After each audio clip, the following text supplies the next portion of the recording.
ചങ്ങായിമാരെ ഇന്ന് നേരത്തെ എണീറ്റു കേട്ടാ. ഇവിടെ വിളക്കൊന്നും കെടുത്തിയിട്ടില്ല. പിന്നെ കുളിച്ചിട്ടുണ്ടല്ല, പുറത്തേക്ക് വന്നിരും. ഇന്നലെ രാത്രി മഴയുണ്ടായതുകൊണ്ട് നല്ല തണുത്ത അന്തരീക്ഷമായിരുന്നു കേട്ടാ. പിന്നെ അമ്മയോട് ഒരു ചായ ആക്കാൻ പറഞ്ഞിട്ട് ആ കോനായിലേക്ക് കൂടി ഇങ്ങനെ നടന്നു. ഏതാ വൈബ്. നല്ല കട്ടൻ ചായയും ചെറിയ നുറുക്കില്ലേ അത് കൊടുത്തിട്ട് പടിയുമ്പിൽ ഇരുന്നേരുണ്ടല്ല. വേറൊരാൾ ഇങ്ങനെ എന്നോട് ചോദിക്കുന്നുണ്ട് കേട്ടാ. ഏതായാലും എൻ്റെ അടുത്ത് ട്രൈപോഡ് ഇല്ലാത്തതുകൊണ്ടില്ലേ നേരെ മുമ്പിലെ മതിലുമ്പല ഞാൻ ക്യാമറ ആരി വെച്ചത്. അതുകൊണ്ടാണ് ആളെ കാണാത്തത്.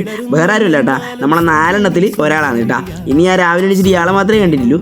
പിന്നെ നേരെ വിട്ടു. നമുക്ക് രാവിലെ തന്നെ ഒരു വാട്ടർ ടാങ്കിൻ്റെ പണിയുള്ളതുകൊണ്ട് ചങ്ങായിൻ്റെ വീട്ടിലേക്ക് ഇട്ടാ. ചങ്ങായിമാരെ ഹെൽമെറ്റ് അവൻ്റെ വീട്ടിലാണ്. അതുകൊണ്ട് ഏതായാലും ആട് എത്തുന്നവരെ ഹെൽമെറ്റ് ഇല്ലാണ്ട് പോയേ പറ്റൂ.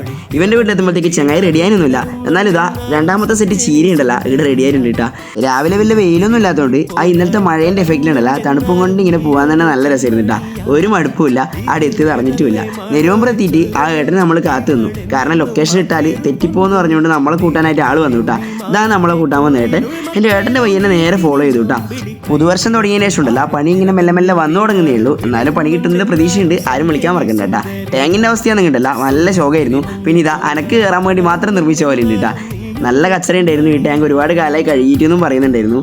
അപ്പോൾ നിങ്ങളുടെ വീടിൻ്റെ ടാങ്കെല്ലാം വേഗം കയറി നോക്കിക്കോ. അവസ്ഥ ഭയങ്കര ശോകമാണെങ്കിൽ വിളിക്കാൻ മറക്കണ്ട.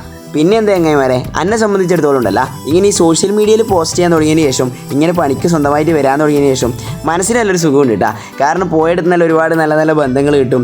അതുപോലെ തന്നെ നമ്മൾ ഇഷ്ടപ്പെടുന്ന ഒരുപാട് ആൾക്കാരെ കാണാൻ പറ്റി, ഒരുപാട് ആൾക്കാരെ അഭിപ്രായങ്ങൾ കേൾക്കാൻ പറ്റി. അതെല്ലാം കേൾക്കുമ്പോൾ ഉണ്ടാകുന്ന സുഖമുണ്ടല്ല അതൊന്ന് വേറെ തന്നെ കേട്ടാ. അങ്ങനെ ഏട്ടനോടും അമ്മേനോടും ടാറ്റിയും പറഞ്ഞു. ആടെയുള്ള മുഷിലോട്ടാവിൽ തെയ്യം ഉണ്ടാകുമ്പോൾ വീട്ടിലേക്ക് വരണേ മോനെ എന്നുള്ള ക്ഷണവും കിട്ടിയിട്ടാ. പോകുന്ന വഴിക്ക് ഒരു കാൽനട യാത്രയിലും കണ്ട് നമ്മൾ നാട്ടിലേക്ക് പോയി. നാട്ടിൽ നിന്ന് പിന്നെ ഒരു ചായ, കുറച്ച് നാട്ടുവിശേഷം. അപ്പോൾ വേറെ ഒന്നുമില്ല എങ്ങനെ വരെ നിങ്ങളെ പരിപാടി നടക്കട്ടെ, ആദ്യൻ്റെ പരിപാടി നടക്കട്ടെ.